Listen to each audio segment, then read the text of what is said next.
الحمد لله كفى وسلام على عباده الذين اصطفى أما بعد فقد قال الله تعالى في كلامه المجيد وفرقانه الحميد أعوذ بالله من الشيطان الرجيم بسم الله الرحمن الرحيم يوم لا ينفع مال ولا بنون إلا من أتى الله بقلب سليم وقال رسول الله صلى الله عليه وسلم ألا إن في الجسد مضغة إذا صلحت صلح الجسد كله وإذا فسدت فسد الجسد كله ألا وهي القلب أو كما قال عليه الصلاة والسلام সম্মানিত মুসল্লিয়ান কিরাম, সমস্ত প্রশংসা আল্লাহ সুবহানাহু ওয়া তাআলার জন্য, যিনি আমাদেরকে বিভিন্ন শক্তির সমন্বয় করে সৃষ্টি করেছেন। বিভিন্ন শক্তি একত্র করে আমাদেরকে সৃষ্টি করেছেন যে আল্লাহ, তার প্রশংসার জন্য আমরা সকলেই পড়ি আলহামদুলিল্লাহ। অতঃপর অসংখ্য দরুদ ও সালাম অনন্তকাল পর্যন্ত বর্ষিত হোক আমাদের প্রাণ প্রিয় রাসূলের উপর। আল্লাহর দেওয়া দ্বীন ইসলামকে তিনি ব্যক্তি জীবন থেকে নিয়ে পারিবারিক জীবন, সামাজিক জীবন, রাষ্ট্রীয় জীবন এবং আন্তর্জাতিক জীবন পর্যন্ত প্রতিষ্ঠিত করেছিলেন। সেই রাসূলের শানে দরুদ ও সালাম পাঠ করি, সকলেই পড়ি সাল্লাল্লাহু আলাইহি ওয়াসাল্লাম। রাসূলুল্লাহ সাল্লাল্লাহু আলাইহি ওয়াসাল্লামকে আমরা যারা মুসলমান, আমরা তাকে ভালোবাসি কিনা? নবীজি সাল্লাল্লাহু আলাইহি ওয়াসাল্লাম যেই কাজগুলা করেছেন, এই কাজগুলা সঠিক করেছেন না ব্যাঠিক করেছেন? এর মধ্যে কি কোনো সন্দেহ আছে? সন্দেহ কি থাকা যাবে?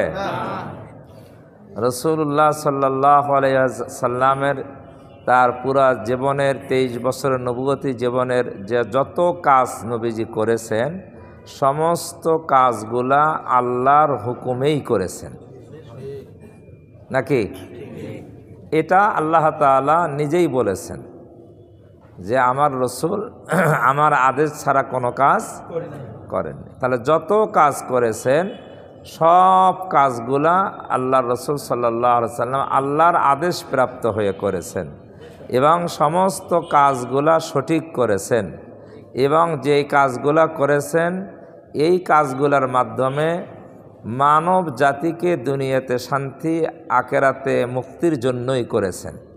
এটাই মূল বিষয়। কিন্তু দুঃখজনক হলেও সত্য, মুসলমানের মধ্যে এমন কিছু মুসলমান নামে আছে যারা নবীজি সাল্লাল্লাহু আলাইহি ওয়াসাল্লামের সমস্ত কাজগুলা পছন্দ করে না। কিছু কাজ পছন্দ করে। নবীজি নামাজ পড়ছে, এটা পছন্দ করে। নবীজি রোজা করছে, এটা কি করে? নবীজি জিকির আজকার করছেন, এটা পছন্দ করে। আরও বেশি পছন্দ করে নবীজি মিষ্টি খাইছে। কথা বোঝেন নাই? কয় না মিষ্টি খাওয়া সুন্নত, খাওয়ার পরে একটু মিষ্টি খাওয়া কি সুন্নত। এটা খুব কি করে? খুব পছন্দ।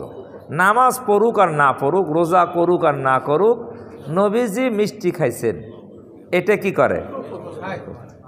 আচ্ছা, নবীজি সাল্লাল্লাহু আলাইহি ওয়াসাল্লাম জিহাদের ময়দানে অবতীর্ণ হয়ে দন্দান মোবারক শহীদ করেছেন, এটা কি পছন্দ করে? হ্যাঁ, পছন্দ তো দূরের কথা, এমনও মুসলমান আছে নামে যারা জিহাদকেই অস্বীকার করে। আছে না নাই? তারা জিহাদকে জঙ্গিবাদ বলে। যেই রাসূল তার জীবনে 23 বছরের নবুয়তের জীবনে প্রায় 66টা যুদ্ধ করেছেন, জিহাদ করেছেন, তন্মধ্যে নিজে 27টি যুদ্ধের সেনাপতি ছিলেন নিজে, আর বাকিগুলা সাহাবাদেরকে সেনাপতি বানায় পাঠিয়ে দিয়েছে। তাহলে নবীজি সাল্লাল্লাহু আলাইহি সাল্লাম যেই কাজ করেছেন এই কাজটা কি ভালো না খারাপ? জিহাদ নবীজি করছেন না করেন নাই? তাহলে জিহাদ ভালো না খারাপ?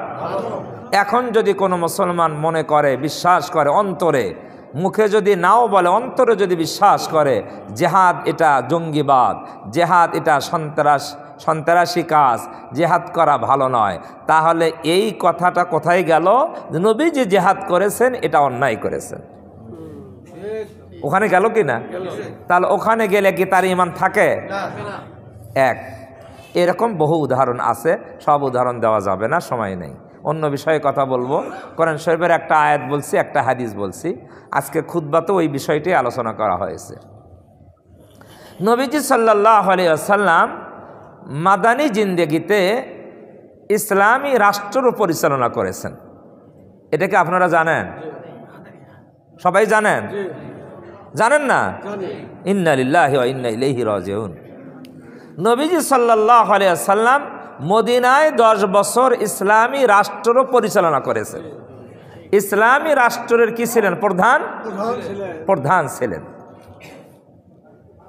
জানেন নাই? কথা শোনেন নাই? যদি না শুনে থাকেন আজকে জেনে নেন। 10 বছর ইসলামী রাষ্ট্র চালাইছেন। তাহলে ইসলামী রাষ্ট্র চালানো এটা কার কাজ? নবীজির কাজ। কার কাজ? নবীজির কাজ। এখন কোন মুসলমান যদি এটা মনে করে, বিশ্বাস করে, দাবি করে যে ইসলাম চলবে মসজিদে, মাহফিলে, মাদ্রাসায়, ব্যক্তিগত পর্যায়ের, রাষ্ট্রে ইসলাম চলতে পারে না, রাষ্ট্রে ইসলাম নিয়ে যাওয়া যাবে না, কোরআন সংসদে নিয়ে যাওয়া যাবে না, ওখানে মানুষের রচিত সংবিধান দিয়ে রাষ্ট্র চলবে, কোরআন দিয়ে চালানো যাবে না, এটা ঠিক নয়, এই বিশ্বাস যে করে, আমি আল্লাহর কসম করে বলি তার ঈমান নাই, সে বেঈমান হয়ে গিয়েছে। সে ঈমানদার থাকতে পারে? আল্লাহ রসুল যে কাজ করলেন ওই কাজকে যদি অবিশ্বাস করে সে কেমনে মুসলমান থাকে? থাকতে পারে? আমি আপনাদের অনুরোধ করে বলবো, আমরা করতে পারি আর না পারি এটা আলাদা কথা, আমাদের অপারগতা থাকতে না পারে না। সব কাজ কিন্তু আমাদের শক্তি নাই, অপারগতা অনেক কাজে আছে। অপারগতা থাকতে পারে, আমি সংবিধানে যাইতে পারি, হয়তো পারবো না, আমি হয়তো সংবিধানে কোরআনের বিধান নিয়ে কথা বলতে পারবো না, এটা আমার অপারগতা। কিন্তু আল্লাহ রসুল যে সংবিধান কোরআন দিয়ে চালাইছেন, রাষ্ট্র কোরআন দিয়ে চালাইছেন, এর বিপক্ষে যদি কেউ বলে সে মুসলমান থাকতে পারে না। সে হুজুর হোক, হাজি হোক, গাজী হোক, যে নামাজি হোক, যেই হোক, এইগুলা দিয়ে কোনো কাজ হবে না, তার ঈমানই তো নষ্ট। ঈমান কি নষ্ট? একজন মুসলমানের জন্য ঈমানই দাবি হলো আল্লাহ প্রদত্ত যত বিধিবিধান আছে, রাসূল সাল্লাল্লাহু আলাইহি সাল্লাম যা কিছু করেছেন সব কিছু কি করতে হবে? বিশ্বাস করতে হবে। বিশ্বাস করা লাগবে না? গত জুমায় আমরা বলেছি ঈমানের বিষয় হলো বিশ্বাস, যা দেখা যায় না। দেখা যায় কিন্তু আমল কি? আমল দেখা যায়, ঈমান। তাহলে আমাদের যে ঈমান আছে এইটা বুঝবো কেমনে? ওই আমল যে দেখা যায়, এই আমলের মাধ্যমে দেখা যাবে যে আমার ঈমান আছে না নেই। তাহলে ঈমান দেখা যায় না, আমল কি? এই জন্য আমলকে বলা হয় ইসলাম, ঈমানের নাম হলো ঈমান। ইসলাম দেখা যায়, আমল কি দেখা যায় না। আল্লাহ তাআলা আমাদের বোঝার তৌফিক দান করেন। আজকের যে বিষয়ে কথা বলবো, কোরআন শরীফের যে আয়াত আর হাদিস আমি পড়েছি এই বিষয়ের উপরে, এখানেও দুইটা বিষয়, একটা দেখা যায় আর একটা দেখা যায় না। একটা দেখা যায়, বলবেন কি?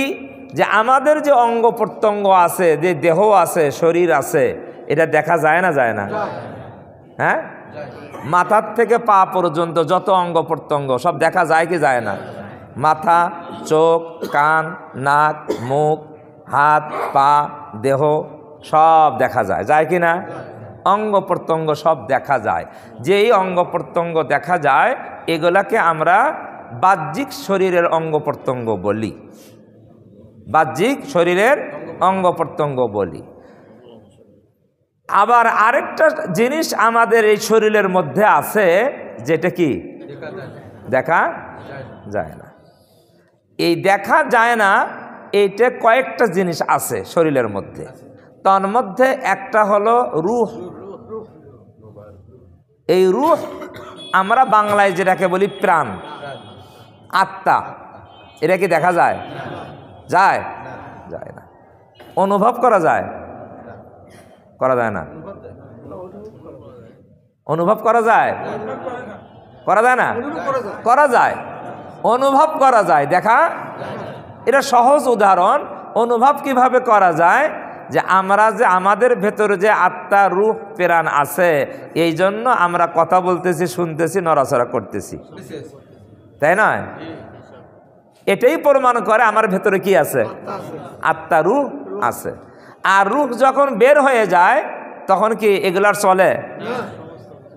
অঙ্গ প্রত্যঙ্গ চলে? তখন কি বলি? ডেথ, লাশ। তাহলে এটার দ্বারাই আমরা প্রমাণ করতে পারি কার আত্মা আছে আর কার আত্মা। কিন্তু আত্মা আছে, এটা অনুভব করা যায়, কিন্তু দেখা যায়? দেখা যায় না।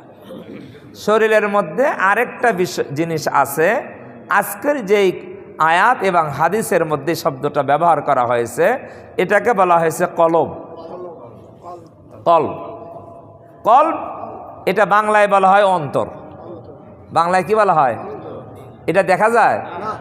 দেখা যায় না, তবে শরীরের ভেতরে আছে। কোরআন শরীফে এক আয়াতে আছে কলব। এটা কোথায় আছে? শরীরের কোন জায়গায় আছে? ওয়ালাকিন তা'মাল কুলুবুল্লাতী ফিস সুদূর। এই আয়াতে আল্লাহ তাআলা বলেন তোমাদের বক্ষের ভেতরে কি আছে? কলব আছে। কোথায়? বক্ষ। বক্ষের ভেতরে কি আছে? কোরআন শরীফের আয়াত বলছে ওয়ালাকিন তা'মাল কুলুবুল্লাতী ফিস সুদূর। সদরুন এটা বক্ষ, সদরুন, সুদূর বহুবচন। তাহলে বক্ষের ভেতরে কি আছে? কলব আছে। আমার বক্তব্যে অনেকেই অসন্তুষ্ট হয়, অনেকেই সমালোচনা করে, কয় হুজুর মানুষের সমালোচনা করে খালি। আমি কোরআনের কথা বলতে গিয়ে যদি কারো সমালোচনা হয়, আমার করার কিছু আছে? আমি যদি বলি আপনাদেরকে, আচ্ছা বলেন তো আল্লাহ কি আবু লাহাবের সমালোচনা করছেন? হ্যাঁ, আল্লাহ আবু লাহাবের সমালোচনা করে কোরআনের একটা সূরা নাযিল করছে। কে সমালোচনা করছে? আল্লাহ নিজে একটা সূরাই নাযিল করছে। কার নামে? সূরা লাহাব নাই? তাব্বাত ইয়াদা। তাহলে সমালোচনা করছে কে? এখন আল্লাহর দোষ ধরবেন? আপনারা তো আসলে সমালোচনাও বোঝেন না, গীবতও বোঝেন না। না বোঝার কারণে বলেন যে হুজুর সমালোচনা করে। সত্য কথা যদি সমালোচনা হয় তাহলে আল্লাহকেও সমালোচনাকারী বলতে হবে। নাউজুবিল্লাহ। সূরা লাহাব নাজিল করছে আবু জাহেলের সমালোচনা করে, নাজিল করে নাই? করছে। আসলে গীবত আর সমালোচনা কাকে বলে এটাই আমরা অনেকেই বুঝি না। ভালো করে বোঝেন। গীবত বলা হয়, সমালোচনা বলা হয় ওই কথাকে, ওই কাজকে যেইটা কারো কেউ সংগঠিত করেছে, কোনো একটা কাজ সংগঠিত করেছে, এই কথাটা, তার এই কাজটা, কথাটা অন্যের কাছে বলা, যে বলল তারও কোনো লাভ নাই, যার বিরুদ্ধে বলল তারও কোনো কি নাই, কল্যাণ নাই। এই রকম কথা কারো কাছে বলা, এর নাম হলো সমালোচনার গীবত। কথা কি বুঝাইতে পারছি? হ্যাঁ, সহজ উদাহরণ দিয়ে বুঝবেন। একজনের ছেলে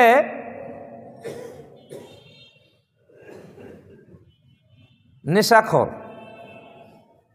এখন ওই ছেলেটা আপনার অধীনে কেউ না, অধীনে কেউ না। এখন এই কথাটা ওই ছেলে নেশাখোর তার প্রতিবেশী কারো কাছে বললেন।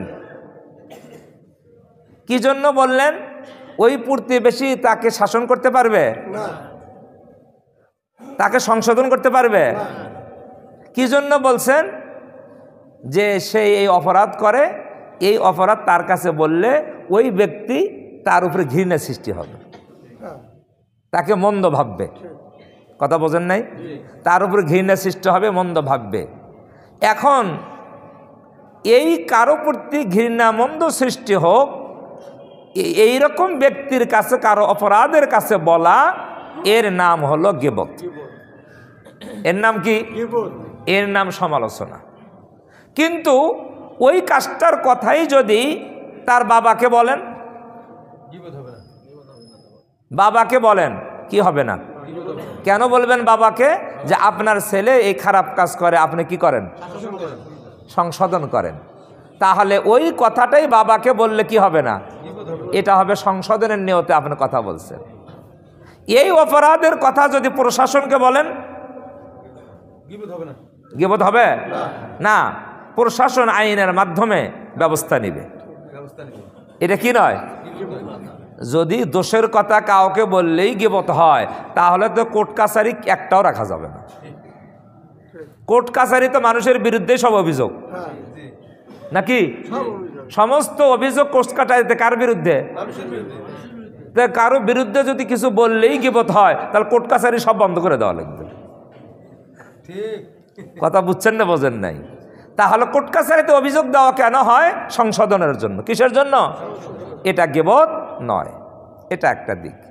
আরেকটা বিষয় হলো, এমন ব্যক্তি কিছু ধর্মের বিপরীত কাজ করতেছে, ধর্মের বিপরীত কাজ করতেছে, কোরআন সুন্নাহর বিপরীত কাজ করতেছে। এই কাজটা মানুষ, সাধারণ মানুষ শুনে তার আকীদা নষ্ট হয়ে যাচ্ছে, তার ঈমান নষ্ট হয়ে যাচ্ছে। যেই ব্যক্তি বলতেছে তাকে সরাসরি সংশোধনের কোনো কি নাই, উপায় নাই, সংশোধনের উপায় নাই। তখন যারা জানে, যারা বোঝে, তাদের দায়িত্ব হলো ওই কথাটা জাতির সামনে বলে জাতিকে সাবধান করা। জাতিকে কি করা? যে এই কথাটা কোরআন সুন্নাহ বিরোধী, এই কথাটা অনেকেই বলে, এই কথাটা ঠিক নয়। যেমন আমি উদাহরণ দেই, আল্লাহর কোরআন বলছে কলব কোথায়? ওয়ালাকিন তা'মাল কুলুবুল্লাতী ফিস সুদূর। এটা আল্লাহর কোরআন। কোরআন বলছে কলব হলো বক্ষের ভেতরে। আমাদের দেশের একজন বক্তা আছে, উনি বলে কলব হলো মাথার ভেতরে। বুঝছেন না বোঝেন নাই? এখন যে বক্তা যদি বলে কলব হলো মাথার ভেতরে, তাহলে এই কথাটা কি কোরআনের পক্ষে না বিপক্ষে? হ্যাঁ, তাহলে কোরআনের বিপক্ষে কথা যে বলল, এই কথার দ্বারা সাধারণ মানুষের আকীদা কি নষ্ট হবে না ওটা বিশ্বাস করলে? হ্যাঁ, তাহলে যারা জানে তাদের এই কথাটা ওপেন করে দেওয়া দরকার না। আল্লাহর কোরআন বলছে কলব কোথায় নয়, মাথায় নয়, কলব কোথায়? বক্ষের ভেতরে। এইরকম কথা আমি বলি, আমাকে দুই একজন বলছে যে হুজুর আপনি এই কথাগুলো বলেন, এই জন্য একদল মানুষ আপনার বিপক্ষে। কথা বুঝছেন না বোঝেন নাই? এখন বলেন, এই কথাগুলা কোরআন সুন্নাহর সঠিক কথাগুলা বলা দরকার আছে না নাই? না নাই? আছে। আল্লাহ তাআলা আমাদের বোঝার তৌফিক দান করেন। তাহলে আমি বলতেছিলাম, আমাদের শরীরে অঙ্গ প্রত্যঙ্গ দেখা যায়, তবে কলব দেখা যায় না।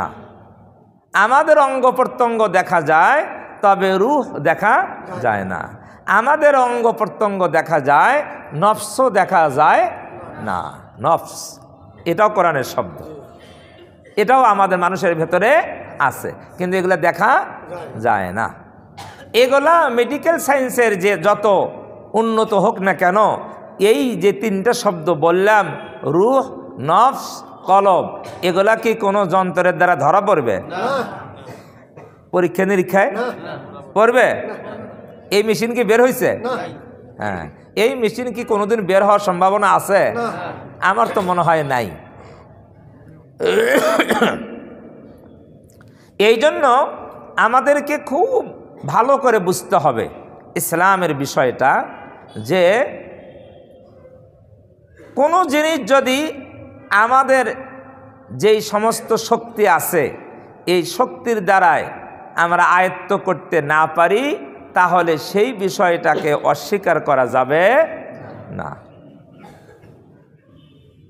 আমি শুরুতে ভূমিকায় বলেছি আল্লাহ তাআলা মানুষকে বিভিন্ন শক্তির সমন্বয় করে সৃষ্টি করেছেন। শক্তির কি সমন্বয়? আল্লাহ তাআলা আমাদেরকে দৃষ্টি শক্তি দিয়েছেন। দৃষ্টির একটা কি আছে? শক্তি আছে না নাই? আছে, দৃষ্টির শক্তি। আচ্ছা বলেন, দৃষ্টির শক্তি কিরকম, কত দূর পর্যন্ত দেখা যায়? যাদের চোখ একেবারে ভালো, কোনো চোখে কোনো রোগ ব্যাধি নাই, একেবারে স্বচ্ছ চোখ, দৃষ্টির শক্তি চোখ, তারা কত দূর পর্যন্ত দেখতে পারে? হ্যাঁ, 20 মাইল, 10 মাইল দেখা যায়? 5 মাইল, 1 মাইল, 1-1.5 মাইল দেখা যায় না? ফাঁকা জায়গায়, ঘর বিল্ডিং থাকতে দেখা যাবে না। এই বিল্ডিংয়ের দেওয়ালের এবার দেখা যায়? দেখা যায়? দেখা যায় না। কেউ কেউ বলতেছে ফাঁকা জায়গা হলে 1-1.5 মাইল কি দেখা যায়। হ্যাঁ হ্যাঁ, ফাঁকা জায়গায় বলতেছে কেউ আসমান পর্যন্ত দেখা যায়, কেউ বলতেছে জমি সূর্য চন্দ্রও দেখা যায়। হ্যাঁ, আলহামদুলিল্লাহ, এই কথাগুলো ঠিক। তো ঘটনা হলো, ফাঁকা জায়গায় আমরা যেটা দেখি, এই দেখাটা অধিকাংশ ক্ষেত্রেই আমরা সঠিক দেখি না। ফাঁকা জায়গায় দেখি ঠিক, কিন্তু সঠিক দেখি না, ভুল দেখি। কি দেখি? বলবেন কেমনে ভুল দেখি? বিজ্ঞান প্রমাণ করেছে এই সূর্যটা কত বড়? পৃথিবীর থেকে 13 লক্ষ গুণ। 13 লক্ষ পৃথিবী একত্র করলে যত বড় হবে, সূর্যটা কি তত বড়। তাহলে আমরা সূর্য দেখি কি তত বড় দেখি? এতটুক দেখি, এতটুক দেখি। তাহলে আমরা কি সূর্য দেখলাম সঠিক দেখলাম না ভুল দেখলাম? ভুল দেখলাম কেন?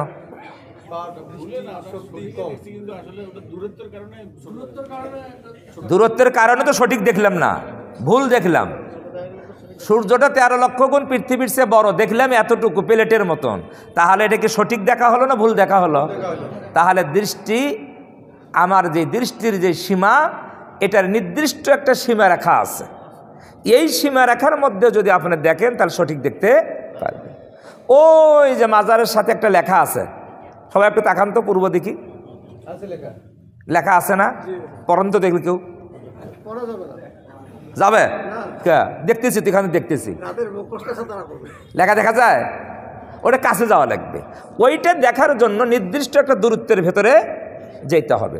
নির্দিষ্ট দূরত্বের বাহিরে হলে সেই দেখা সঠিক দেখা নয়। তাহলে চোখের শক্তি, এটার সীমারেখা আছে। কানের শ্রবণ, এটাও একটা শক্তি, শ্রবণ শক্তি, এটাও একটা কি আছে? সীমারেখা আছে। কাছে থাকলে যা বোঝা যায়, দূর থেকে তা বোঝা যায় না। মাইকের সামনে থাকলে যা বোঝা যায়, একটু আড়ালে থাকলে তা বোঝা যায় না। তাহলে শ্রবণেরও কি আছে? সীমারেখা আছে। আছে না নাই? আছে। চোখের যেমন সীমারেখা, শ্রবণেরও কি তেমনি সীমারেখা। এখন আসেন, আমাদের যে শক্তি আছে, হাতে পায়ে শক্তি, এর কি সীমারেখা আছে না নাই? আছে, আছে। কেউ যদি 1 মণ বোঝা মাথায় নিতে পারে, তাকে যদি 5 মণ বোঝা দেওয়া যায়, নিতে পারবে? তাহলে তার এই শক্তি সীমারেখা আছে। এখন আসেন, এগুলো বলার অর্থ হলো, একটা উদাহরণ দিয়ে একটা জিনিস বুঝাবো। আমাদের যেই কি আছে, আকল আছে, আকল। আকল আরবিতে বলা হয়, বাংলায় কি? জ্ঞান। জ্ঞান বাংলায় বলা হয় জ্ঞান। এই জ্ঞান দিয়ে মানুষ কি করে? বোঝে। এটাকে বলা হয় বুঝ শক্তি। কি শক্তি? বুঝ শক্তি। তাহলে জ্ঞান শক্তি, বুঝ শক্তি, এই বুঝেরও একটা কি আছে? সীমারেখা। চোখের দৃষ্টির যেমন সীমারেখা, শ্রবণের যেমন সীমারেখা, শক্তির যেমন সীমারেখা, এই আকল জ্ঞানেরও একটা কি আছে? সীমারেখা আছে। এখন আমরা অনেক সময় মনে করি যে কোরআন হাদিসের এই কথা, এটা তো আমি বুঝি না, আমার বুঝে কি? আমি যেটা বুঝছি, তে আমার বুঝের ভেতরেই আমি এটাকে চূড়ান্ত মনে করি।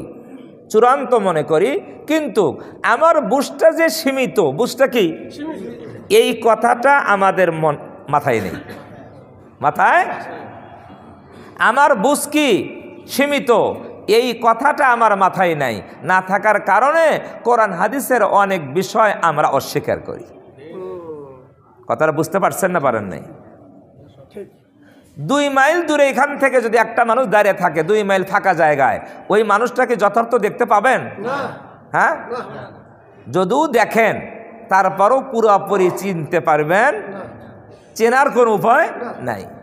দেখেন 2 মাইল কেন, এই মসজিদের লাস্টের কাতারে যে মানুষটা বসা আছে মুসল্লি, তাকে যদি এখান থেকে দেখেন ক্লিয়ার দেখতে পাবেন না। তাহলে দৃষ্টির সীমা রেখা আছে না নাই? আল্লাহ তাআলা আমাদেরকে শক্তির সমন্বয় করে সৃষ্টি করেছেন, কিন্তু প্রত্যেকটা শক্তিরই কি আছে? সীমারেখা আছে। এই শক্তির উপরে চূড়ান্ত নির্ভর করা যাবে না। 1 2 নম্বর হলো, যেই শক্তিগুলো আল্লাহ সৃষ্টি করেছেন একটার দ্বারাই আরেকটার কাজ নেওয়া যায় না। একটার দ্বারাই আরেকটা কাজ নেওয়া যায় না। বলবি এটা আবার কেমন কথা? কানের যেই কাজ, কানের কাজ কি? এই কাজ কি নাকের দ্বারাই নেওয়া যাবে? যাবে? চোখের দ্বারাই নেওয়া যাবে কানের কাজ? কানকে সৃষ্টি করছে শোনার জন্য, এই কান দিয়ে দেখার কাজ হবে না। হবে? চোখকে সৃষ্টি করেছেন দেখার জন্য, এই কাজ কান দিয়ে হবে না, অন্য অঙ্গ প্রত্যঙ্গ দিয়ে হবে না। আবার আকল সৃষ্টি করছেন আল্লাহ তাআলা বোঝার জন্য, এই বুঝ কি কান দিয়ে হবে? না, আকল লাগবে, আকল লাগবে, জ্ঞান লাগবে। তাহলে যেই অঙ্গকে যেই কাজের জন্য আল্লাহ তাআলা সৃষ্টি করেছেন, ওই অঙ্গ দ্বারা ওই কাজই নেওয়া যাবে, অন্য কাজ নেওয়া যাবে না। অসম্ভব, সম্ভবই নয়। আবার প্রত্যেকটা অঙ্গ প্রত্যঙ্গের যেই শক্তি আল্লাহ দিয়েছেন, এই শক্তিটা সীমিত, অসীম নয়। অসীম নয়। মানুষই তো অসীম না, মানুষ তো আমরা সসীম। তা মানুষ যদি সসীম হয়, তার অঙ্গ প্রত্যঙ্গ কি করে আবার অসীম হয়? অসীম কে? হ্যাঁ, আল্লাহ সুবহানাহু তাআলা হলেন অসীম, সব দিক দিয়ে অসীম। দেখার দিক দিয়ে অসীম, শ্রবণের দিক দিয়ে অসীম, বুঝার দিক দিয়ে অসীম, প্রত্যেকটা দিক দিয়েই আল্লাহ তাআলা কি? অসীম। এত অসীম তো কল্পনাই করা যায় না। কিতাবের মধ্যে আছে 7 তবক জমিনের নিচে। কয়টা জমিন আছে? এই 7টা পৃথিবীর 7 তবক জমিনের নিচে গভীর অন্ধকারে যদি একটা ছোট্ট কালো পিপিলিকা যদি হাঁটাচলা করে, হাঁটে, এটাও আল্লাহর দৃষ্টিতে দেখা যায়, আল্লাহর দৃষ্টির আড়ালে নাই। শুধু কি তাই, ওই সপ্তবক জমিনের নিচে যেই কালো পিঁপড়া, ছোট্ট পিপিলিকা হাঁটতেছে, ওই হাঁটার পায়ের একটা আওয়াজ আছে, এই আওয়াজও আল্লাহর কুদরতে কানে পৌঁছে যায়। তাহলে আল্লাহর শ্রবণ শক্তি কি সীমিত না অসীম? দৃষ্টিশক্তি অসীম, আমরা হলাম সসীম। তাহলে সসীমকে দিয়ে অসীমকে পরিমাপ করার কোনো উপায় নাই। এই জন্য ইমানের যে বিষয়টা, এটা গুরুত্বপূর্ণ বিষয় হলো যে আমরা যে অঙ্গ প্রত্যঙ্গ, যে শক্তি দিয়ে আল্লাহ সৃষ্টি করেছেন, এই শক্তি দিয়ে ইমানের যেই বিষয়, এটা অনুভব করা যাবে না। কারণ এইগুলা ইমানের বিষয়গুলা এই সসীম অঙ্গ প্রত্যঙ্গের শক্তির অনেক বাহিরে, অনেক কি বাহিরে। কিছু জিনিস চোখ দিয়ে দেখে বুঝে আসে, কিছু জিনিস কান দিয়ে শুনে বুঝে আসে, আবার কিছু আছে কান দিয়েও কাজ হবে না, চোখ দিয়েও কাজ হবে না, আকল লাগে। কি লাগে? জ্ঞান লাগে। জ্ঞান ছাড়া বুঝে আসে না। দেখার জন্য একটা মানুষের দৃষ্টিশক্তি দরকার। কি দরকার? দরকার না? চোখে যেন কোনো সমস্যা না থাকে, কোনো রকমের সমস্যা নাই। তাহলে দৃষ্টিশক্তি, চোখটা যদি ভালো থাকে, তাহলে মানুষ কি করতে পারবে? দেখতে পারবে। কিন্তু চোখের দৃষ্টিশক্তি খুব ভালো, কোনো ত্রুটি নাই, দিবাভাগে সূর্যের আলো নাই, বিদ্যুতের আলো নাই, চাঁদের আলো নাই, আলোর যে মাধ্যম আছে যেগুলো দিয়ে আমরা আলো পাই এগুলো একটাও নাই, চোখ ভালো আছে। তাহলে এই ভালো চোখ দিয়ে যদি বাহিরের আলো না থাকে তাহলে কি তৃতীয় বস্তু দেখা যাবে? হ্যাঁ, কথা বুঝাইতে পারিনি। অন্ধকার রাত, কোনো আলো নাই বাহিরে, চোখ ভালো, একেবারে 100 ভাগ ভালো। অন্ধকার রাত, এখন কি অন্য কিছু দেখা যাবে? কে দেখার মাধ্যম তো চোখ আছে, দেখা যাবে না কে?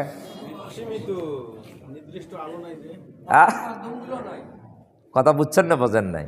চোখ যতই ভালো থাক, যদি বাহিরে অন্ধকার থাকে তাহলে আপনি এই দৃষ্টিশক্তি দিয়ে কিছুই দেখতে পাবেন না। একজনের চোখ অন্ধ, চোখ কি অন্ধ, কিন্তু বাহিরের আলো নেই। বাহিরের আলো আছে, বাহিরের আলো আছে, দেখতে পাবে। চোখ হলো অন্ধ, বাহিরের আলো আছে, দেখতে পাবে। চোখ ভালো না, চোখ ভালো না, এই জন্য বাহিরের আলো থাকলেও দেখতে পাবে না। আর যার চোখ ভালো আছে, বাহিরের আলো নাই, তাহলে দেখার জন্য কয়টা জিনিস দরকার? দুইটা। একটা হলো চোখের দৃষ্টিশক্তি ভালো থাকা দরকার, বাহিরের আলো দরকার। এই দুইটা যখন একত্র হবে তখন তৃতীয় বস্তু দেখা যাবে। তৃতীয় বস্তু কি দেখা যাবে? দুইটার যে কোনো একটা থাকলে তৃতীয় বস্তু দেখা যাবে না। বাহিরের আলো আছে, আলো আছে, চোখ অন্ধ, দেখতে পাবে না। চোখ ভালো আছে, বাহিরের আলো নাই, সেও দেখতে পাবে না। তো ইসলামের দৃষ্টিতে একটা গুরুত্বপূর্ণ কথা বলবো এখন এই মুহূর্তে, এই উদাহরণটা দিয়ে। তাহলে এমন কিছু ইসলামের বিষয় রয়েছে যেই বিষয়টা দেখার জন্য, যেই বিষয়টা বোঝার জন্য আপনার আকল যথেষ্ট নয়, আপনার জ্ঞান যথেষ্ট নয়। জ্ঞানের আলো যেমন দরকার, যেমন চোখের দৃষ্টিশক্তির আলো আছে না, এই দৃষ্টির আলো যেমন দরকার, জ্ঞানের আলো যেমন দরকার, তেমনিভাবে ওহির আলো দরকার। কিসের আলো? ওহি বোঝেন তো? ওহি কি? আল্লাহর পক্ষ থেকে যেই প্রত্যাদেশ রসুলের কাছে এসেছে এর নাম কি? ওহি। কোরআনের ভাষায় ওহি। ওহির একটা কি আছে? আলো আছে। আল্লাহ তাআলা পবিত্র কোরআন শরীফে একাধিক জায়গায় বলেছেন, ফাআমিনু বিল্লাহি ওয়া রাসূলিহি ওয়া আনজালনা, ফাআমিনু বিল্লাহি ওয়া রাসূলিহি ওয়ান নূরিল্লাযী আনজালনা বিহি। আল্লাহ বলেন তোমরা ঈমান আনো। তারা ঈমান এনেছে, ফাআমিনু বিল্লাহি, আল্লাহর প্রতি, ওয়া রাসূলিহি, রাসূলের প্রতি, ওয়ান নূরিল্লাযী আনজালনা, আমি যে নূর নাজিল করেছি, যে আলো নাজিল করেছি তার প্রতিও তারা কি আনে। তা আল্লাহ আলো নাজিল করছে, নূর নাজিল করছে। নূরটা কি বলেন? কোরআন। এই নূরটা কি? নূর মানে কি? আলো। তাহলে কোরআনের আরেক নাম হলো নূর, কোরআনের আরেক নাম হলো আলো। কি? আলো। তাহলে ওহির আরেক নাম কি? আলো। তাহলে যে বিষয়টা আমি বুঝাইতে চাচ্ছি যে আপনি যদি কি করতে চান, জ্ঞান দিয়ে সব বুঝতে চান, তাহলে আপনি বুঝতে পারবেন না। যেমন চোখের দৃষ্টিশক্তি আছে, বাহিরের আলো নাই, এই চোখ দিয়ে দেখা যাবে না। বাহিরের আলো আছে, চোখের দৃষ্টিশক্তি নাই, তাও দেখা যাবে না। তাহলে দুইটা আলো একত্র হওয়া লাগবে। আল্লাহর বিধিবিধান পরিপূর্ণভাবে, ঈমানের বিষয় পরিপূর্ণভাবে বোঝার জন্য দুইটা জিনিস দরকার, একটা জ্ঞানের আলো দরকার, একটা ওহির আলো দরকার। ওহির আলো আর জ্ঞানের আলো যখন দুইটা সমন্বয় হবে তখন আপনি তৃতীয় ঈমানের বিষয়গুলো বুঝতে পারবেন। কিছু মানুষ আছে ওহির আলো গ্রহণ করে না, ওহির থেকে অনেক দূরে, অনেক দূরে, ওহির কোনো প্রয়োজনীয়তা মনে করে না। তারা মনে করে আমার জ্ঞানী কি যথেষ্ট। যারা জ্ঞানীকেই যথেষ্ট মনে করে তারা চরম ভ্রান্তির মধ্যে আছে, চরম কি ভ্রান্তির মধ্যে আছে। এরা কোনো সঠিক রাস্তা পাবে না, এরা হেদায়েতের রাস্তা পাবে না, জান্নাতের রাস্তা পাওয়া তো প্রশ্নই আসে না যদি ওহির আলোর মুখাপেক্ষী না হয়। ওহির আলোর কি হতে হবে? মুখাপেক্ষী হতে হবে। সর্বদা সদা সর্বদা ওহির আলোর মুখাপেক্ষী থাকতে হবে। শুধু আমার জ্ঞান দিয়েই আমি সব কিছু বুঝতে পারবো না, আমার জ্ঞানের আলোর সাথে ওহির আলোর সমন্বয় করতে হবে। আমার কথা কি আপনারা বুঝতেছেন? ওহির আলোর সাথে জ্ঞানের আলো সমন্বয় করতে হবে। তাছাড়া আমরা ওহির বিষয়, ইমানের বিষয়, আল্লাহর বিষয়, পরকালের বিষয় এটা বোঝার কোনো উপায় নাই। আচ্ছা বলেন, আপনি যত বড় জ্ঞানী হন, যত বড় পণ্ডিত হন, যত বড় শিক্ষিত হন, ওহির আলো যদি আপনার কাছে না থাকে আপনি কি কবরের কথা বুঝতে পারবেন? কবরের আযাব আছে, কবরের শান্তি আছে, এটা বুঝতে পারবেন? কি দিয়ে বুঝবেন? আমরা তো কবরের আলো বুঝি, বিশ্বাস করি ওহির আলোর মাধ্যমে। কিসের মাধ্যমে? ওহির। আকল দিয়ে বোঝা যায় না, জ্ঞান দিয়ে বোঝা যায় না। জান্নাত আছে, জাহান্নাম আছে, সৃষ্টি করা আছে, এটা কি আকল দিয়ে বোঝা যাবে? জ্ঞান দিয়ে না ওহি লাগবে? হ্যাঁ, ওহি লাগবে। পুলসিরাত তো অনেক শুনছি, জ্ঞান দিয়ে কি বোঝা যাবে? না ওহি লাগবে। আরেকটা কথা হঠাৎ করে মনে পড়লো, বলবো। কোরআন শরীফে আছে, ফামান সাকুলাত মাওয়াজিনুহু ফাহুয়া ফি ঈশাতির রাদিয়া ওয়া মান খাফফাত মাওয়াজিনুহু ফাউম্মুহু হাওিয়া। আমল, আমল আমরা আমল করি না? নামাজ পড়া কি আমল, রোজা করা আমল, হজ করা আমল। ফামান সাকুলাত মাওয়াজিনুহু, যার আমল কি হবে? সাকুলাত, ভারী হবে। আমল কি হবে? কিয়ামতের দিন এই আমল ওজন করা হবে। আমল কি করা হবে? আমল ওজন করা হবে, কথাও ওজন করা হবে। বুখারীর হাদিসে, সর্বশেষ হাদিসের মধ্যে এই কথাটা আসছে, মানুষের আমল ওজন করা হবে। যে এই কথা মানুষ বলে, এই কথাও কিয়ামতের ময়দানে ওজন করা হবে, ওজন করা হবে। এখন কথা হলো, আমরা যে আমল করি, এই আমল করার পরে এর কোনো অস্তিত্ব কি থাকে? নামাজ পড়লাম, নামাজ শেষ হয়ে গেল, এর কোনো অস্তিত্ব আর থাকে? আমি কথা বললাম, কথা বলার পরে এই কথার কোনো অস্তিত্ব থাকে? থাকে না। তাহলে অস্তিত্ব যদি, যেই বস্তুর অস্তিত্ব না থাকে, ওই বস্তুটা কিভাবে ওজন করা যায়? ওজন কি করা যায়? আল্লাহ কোরআনে বলেন, ফামান সাকুলাত মাওয়াজিনুহু, যাদের আমলের পাল্লা ভারী হবে, ফাহুয়া ফি ঈশাতির রাদিয়া, তাদের জীবন হবে সুখময় জীবন। আখিরাতের যাদের জীবন হবে আনন্দময় জীবন, তাদের সুখময় জীবন, তারা যাবে জান্নাতে।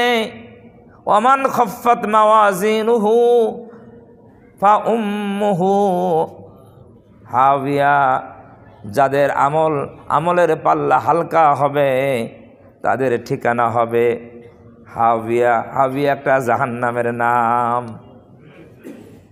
এখন প্রশ্ন হলো, আপনার আকল বলতেছে আমল তো দেখা যায় না, আমল তো অস্তিত্ব থাকে না। আমল যখন করা হয়, একটা মানুষ নামাজ পড়তেছে তখন দেখা যায় নামাজ পড়তেছে, এই আমলটা দেখা যায়। নামাজ যখন শেষ হয়ে যায় তারপরে তার অস্তিত্ব থাকে না। তাহলে এইটা তো কিভাবে ওজন করা হবে? আকল প্রমাণ করতে পারে না। আকল বুঝাইতে পারবে? আকল বলে এটা অসম্ভব, এই আমল ওজন করা সম্ভব নয়। কিন্তু আল্লাহর কোরআন ওহী বলতেছে, না না, আমল কি হবে? ওজন হবে। এখন আকল দিয়ে এটা বোঝা অসম্ভব। এইটা বুঝতে গেলে ওহীর আলোর মাধ্যমেই সম্ভব। ওহীর আলো ছাড়া এই কথা বোঝা সম্ভব নয়। তাহলে আখিরাতের এই বিষয়টা, এটা ওহীর আলো লাগবে না লাগবে না? হ্যাঁ, যারা শুধু আকল আর জ্ঞানের পেছনে ছুটছে, ওহীর ইলমের আলো ছাড়া তারা সঠিক পথে নাই, তারা বিপথে আছে।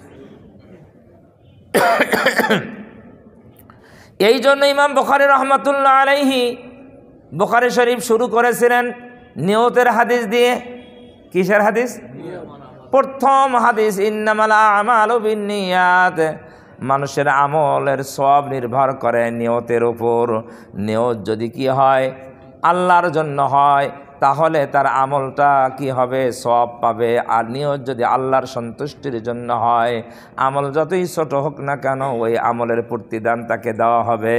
আর আমল যদি তার নিয়ত যদি তার সঠিক না থাকে, আমল যতই বড় হোক না কেন তার কোনো প্রতিদান সে পাবে না। এই জন্য ইমাম বুখারী রহমতুল্লাহ আলাইহি তার হাদিসের গ্রন্থের সর্বপ্রথম নিয়তের বিষয়ের হাদিস নিয়ে আসছেন।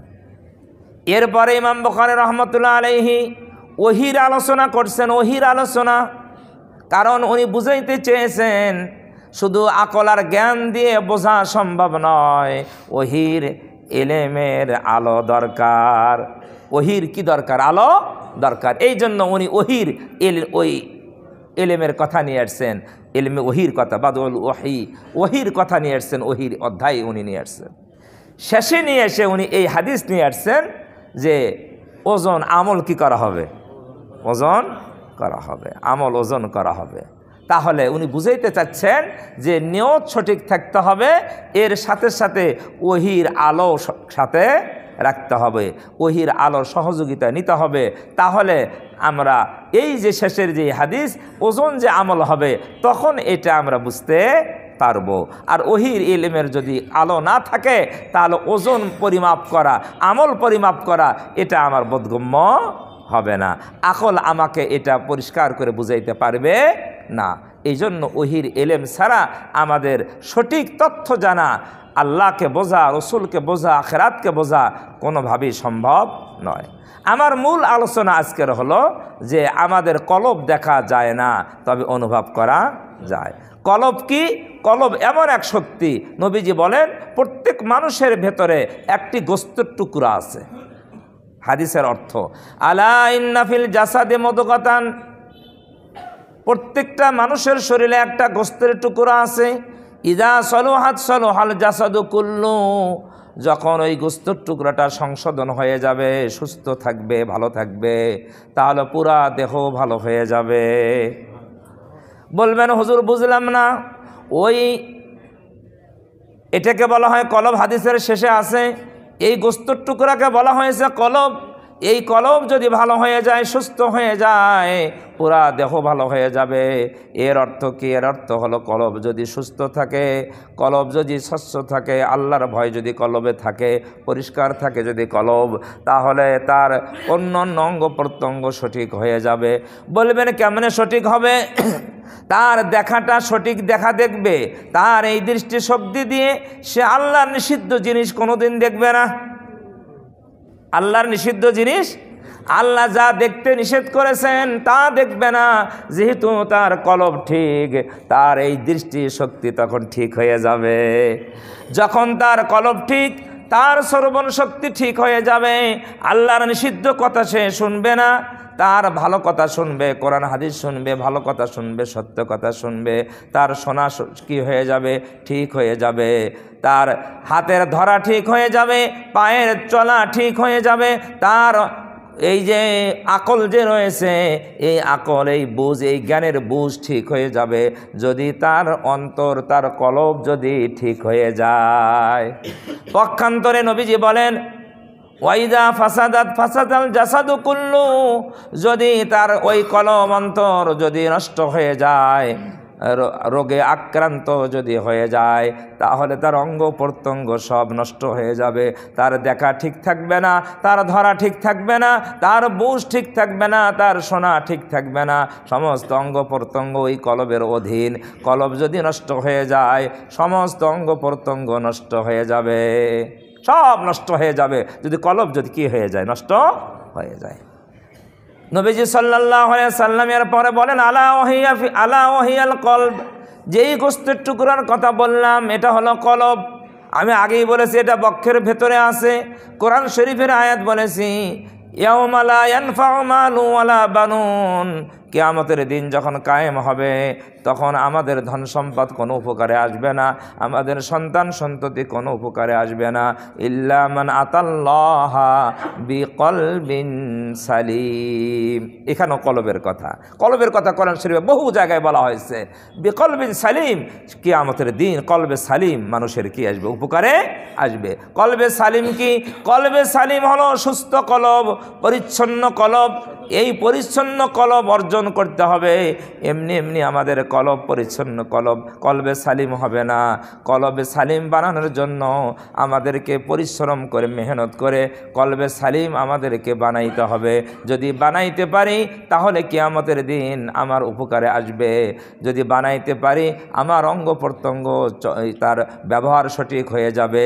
আর যদি বানাইতে না পারি আমার অঙ্গ প্রত্যঙ্গের ব্যবহার আর সঠিক থাকবে না, সে বিপথে চলবে, বলবে আল্লাহর বিরুদ্ধে, শুনবে আল্লাহর বিরুদ্ধে, দেখবে আল্লাহর বিরুদ্ধে, আমার কোনো অঙ্গ প্রত্যঙ্গ আর সঠিকভাবে ব্যবহার হবে না। এই জন্য আসুন আমাদের যেই কলব দেখা যায় না, এই কলবটাকে কলবে সালিম বানানোর জন্য আমরা চেষ্টা করি। এখন বলবেন হুজুর কলবকে কলবে সালিম কিভাবে বানাবো? আল্লাহ যদি তৌফিক দেয় আমরা আগামী জুমায় এই বিষয়ে আলোচনা করার কি করব? চেষ্টা করব। কলবে সালিম কিভাবে বানানো যায় কোরআন হাদিসের আলোকে এই বিষয়ে আমরা কথা বলবো যদি সম্ভব হয়।